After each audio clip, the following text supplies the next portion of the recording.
اهلا بيكم. النهارده هنعمل مع بعض وصفه سريعه كده للميني بانكيك. وصفه سهله جدا وكمان كل مكوناتها مغذيه للاطفال. ما بتاخدش اي وقت خالص في تحضيرها، يعني تقريبا هي اصلا 3 او 4 مكونات بس في العجينه. كمان نقدر نقدمها بطرق كتيره مختلفه، وممكن كمان نديها للاطفال في اللانش بوكس. تنفع كسناك او كفطار. يلا بينا نشوفها مع بعض. اول حاجه كده في الخلاط ضفت كوبايه كبيره من الشوفان. انا ضفت شوفان مطحون على طول، وعليهم كوبايه كبيره من الحليب بنفس الكوبايه، وعليهم بيضه. وطبعا هزود نقطه صغيره كده من الفانيليا عشان البيض، ونص معلقه صغيره من البيكنج باودر. وهي دي بس الوصفه. انا اوقات على فكره كمان بعملها من غير البيض، يعني البيضه دي اضافه بس كده عشان تكون فيها قيم اكتر، لكن عاده بعملها من غير البيض اصلا. بسيب العجينة بس ترتاح حوالي 5 دقايق كده، وفي الوقت ده بكون سخنت الطاسة على نار متوسطة. وأول ما تسخن شوية كده بضيف حتة صغيرة كده من الزبدة، وأول ما تسيح في الطاسة بنزل عليها بالعجينة. أنا عملتها هنا ميني بانكيك، طبعا تقدروا تعملوا الحجم اللي تفضلوه، لكن حبيت المرة دي أعملها صغيرة. بنزل كده، يعني أنا بعملها بالتقريب كده، يعني ممكن لو حابين المقاس يكون واحد طبعا هتعايروا بمعلقة أو بكوباية صغيرة. أول ما العجينة بتنشف من فوق بقلبها على طول على الناحية التانية. التسوية بتكون على نار من متوسطة لعالية. بقلبها على الجنب التاني، وهي ما بتاخدش اصلا وقت خالص في التسويه، يعني تقريبا كل جنب بتاخد دقيقتين او اقل كمان. واول ما بتستوي على طول بشيلها كده على جنب. وبكمل بقى باقي العجينه.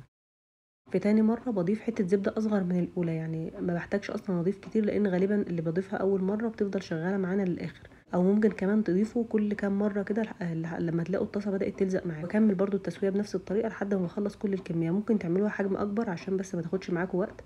الصغيره دي بس مشكلتها انها بتطول معانا في الوقت شويه. وبس كده خلصت كل الكمية، ودلوقتي هنقدمها مع بعض.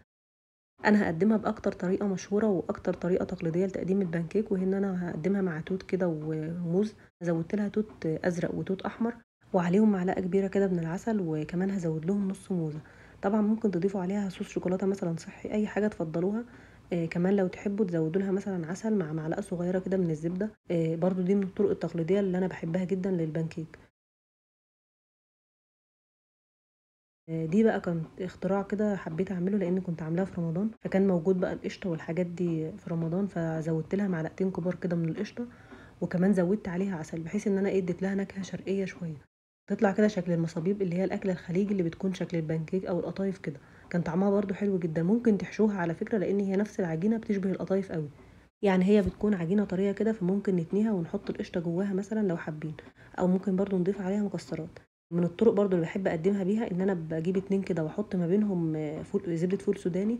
ودي بتكون حلوه جدا لو هناخدها معانا مثلا مشوار، او هنحطها في اللانش بوكس. وممكن برضو جنبها اي نوع فاكهه يكون ما بينزلش ميه، يعني ممكن نحط معاها موزه مش متقشره. يعني الافكار كتيره وكلها سهله، وكمان ممكن تقدروا انتوا كمان تقولوا افكار تكونوا بتعملوها. لو في عندكم افكار غير اللي انا قلتها ممكن تكتبوها في التعليقات، اكيد هتعملوا حاجات افضل من اللي انا عملتها. اتمنى الفيديو يكون عجبكم، ولو عجبكم ما تنسوش تعملوا له لايك وتشتركوا في القناه، وان شاء الله بشوفكم في حلقه جديده.